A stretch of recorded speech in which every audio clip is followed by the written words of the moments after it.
Okay, hello, welcome to Reducing Fractions. Today we are going to be going over the basics of a fraction and how to make a larger fraction smaller. So let's just start here with looking at this picture on the top. The idea behind a fraction is that you have something that represents a whole, and then you can break up that whole into pieces like this one. So we've broken up this one bar into two pieces, 1 and 2. Therefore, each one of these pieces is half of the larger one. And to represent half, because we've broke it up into two pieces, 2 would be the denominator. And one of these would be represented by the fraction 1 out of 2. Also, you can take one of these other examples. Let's take the yellow ones, for example. Yellow, there are still one whole, but the whole is then broken up into 4 pieces. And if I wanted to show 3 of them, so this one, and this one, we would say that would be 3 out of 4. So it's not quite a whole, and that's the idea behind a fraction. So there's many different ways you can break up things. Sometimes they're rectangular bars, like that example. Sometimes they are slices of pie is a very common one, or slices of cake. And it's always compared to the whole. So even though the numbers on the bottom here are different, that just means they are just a different size piece of that whole cake. All right. So hopefully your elementary teachers have talked to you about the basics of fractions, so I'm not going to spend too much time on that.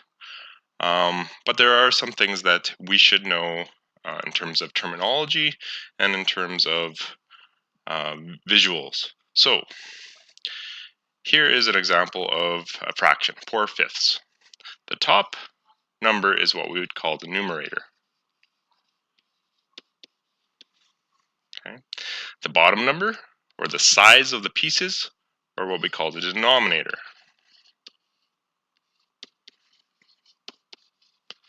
Okay.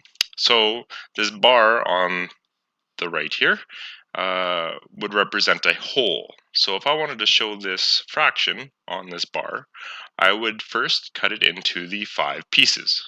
So I would have 1, 2, 3, 4, 5, assuming those would be all the same size. I know my sketch isn't the greatest. Then we want to represent the 4. Well, the 4 would be 4 of these pieces. Okay, so that picture would represent 4/5. We would have the 1/5 still remaining. Let's pretend that's a chocolate bar. When we ate the 4/5, we would have the 1/5 left. Okay, so that is our basics. Again, you could also use a circle to represent this 4/5. So we would separate this fraction, or this circle, into 5 equal parts to represent the denominator. Let's hope I can do this. So we have 1, 2, 3, 4, 5. Let's just pretend those were all the same shape and size. Again, we would just shade in 4 to represent the 4 pieces. Okay, so that's the basics of a fraction. But that's not what we want to do today. We want to get into reducing large fractions. So that brings us to this concept of factors. Factors are numbers you can multiply together to get another number. So I have an example here, factors of 6. So factors of 6, 1 and 6 multiplied to get 6. So both 1 and 6 are factors of 6. But those aren't the only factors. We also could have 2 and 3 multiplied together to get 6 as well. So all of those would be considered factors for 6. Do another example. Say, let's take factors of 12. So you have to think to yourself, what numbers can you multiply together to get 12? try this now and just pause the video. Okay, now that you've tried it, let's hope and see that you got it right. So it doesn't matter the order. A lot of teachers out there will ask you to write these in order 1, 2, 3, and 6. I would prefer you to actually write them in pairs so that you know that they've matched up with something. Okay, so for when we're doing this 12 example, I would think, okay, what numbers multiply to get 12? Well, 1 times 12 would equal 12. So 1 and 12 are factors of 12. Also, 3 times 4. So 3 and 4 would also be factors of 12. And last but not least, 2 and 6. 2 times 6 would also equal 12. So this is the entire list of factors for 12. So knowing your multiplication tables would help. And if you don't memorize your multiplication tables, maybe have a chart visually beside you so you can look these numbers up. Most of the time, the numbers we deal with will be on that chart. Okay. So, again, I'd like you to pause the video and just try to get all the factors for 24. Now that you have your factors of 24 written in front of you, let's see if you're right. So, 24. And I put a colon here just because it's a list after the number, and I want to list all of them. So, 1 and 24 multiplied to 24. We also have 2 and 12, 3 and 8, and 4 and 6, finally. Okay, and if you could think of more, that would be great, but we don't want to use decimals, so we only want the whole numbers here. So this is our complete list, and it's important that we get a complete list for when we reduce our fractions. Okay. This takes practice. Hopefully you get better at getting these lists and recognizing factors. So again, let's try again, 32. You can just pause, try these ones. Now that you've paused and have attempted this, let's try it ourselves. So 1 and 32, I was going to write 1 times 32 makes 32. So we can just list it, 1 and 32. 1 is always a factor, if you haven't recognized that yet, the 1 and itself. So 1 and 32, 2 and 16, 4 and 8, and I believe that's it. So those are your, 6 factors for 32. Okay. What are the common factors between 24 and 32? Now, common factors, we've done 24, we've done 32. We want to know which ones they would have in common. Okay, so I'm just going to write them out again. So 24, we have 1, 24, 2, 12, 3, 8, 4, 6. And for 32, we have 1 and 32, 2 and 16, 4 and 8. I think that was it. Okay. So common factors are the ones they have in common. So if I wanted all the common factors between 24 and 36, I would go through these two lists and figure out which ones are the same. So I'll just circle them. 1 is in common. 2 is in common. 4 is in common. And 8 is in common. So 1, 2, 4, and 8. Okay. So those are our common factors. And then mathematically, it's very important that we find what we call the greatest common factor. And a lot of students older than yourself and a lot of teachers use the acronym GCF instead of saying the whole thing because we like things in short form. So what is the greatest common factor? Greatest being the biggest.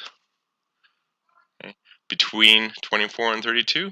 Well, it's the biggest number in our common list. So this 8 would be the greatest common factor between 24 and 32.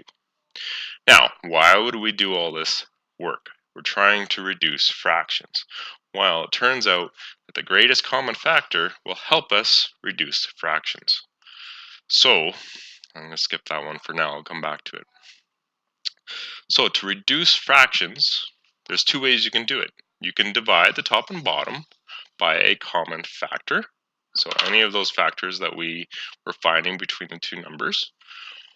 But probably the best way is to divide the top and bottom by the GCF. So let's do an example before we get into that one and that one. Let's do this one. So this is 24 and 32. We've already figured out that the common factor, the greatest common factor between the two, is 8.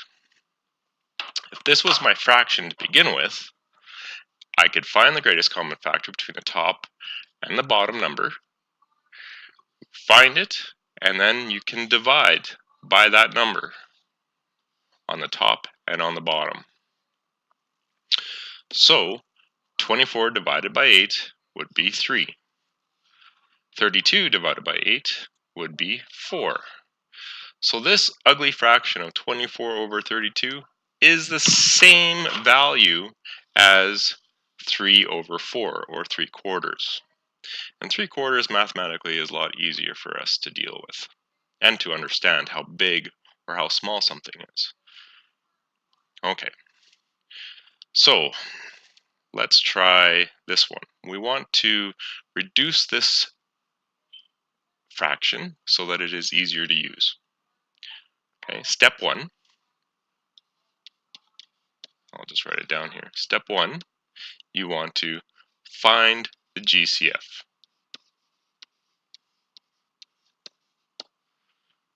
So to do that, you're going to list all the factors for 12 and 42. So for 12, we have 1 and 12, 2 and 3, or 2 and 6, I should say, and 3 and 4. Okay, 42, we have 1 and 42, 6 and 7, could have 2 and 21, and I think that's it. So we look through our lists. 6 is the one they have in common.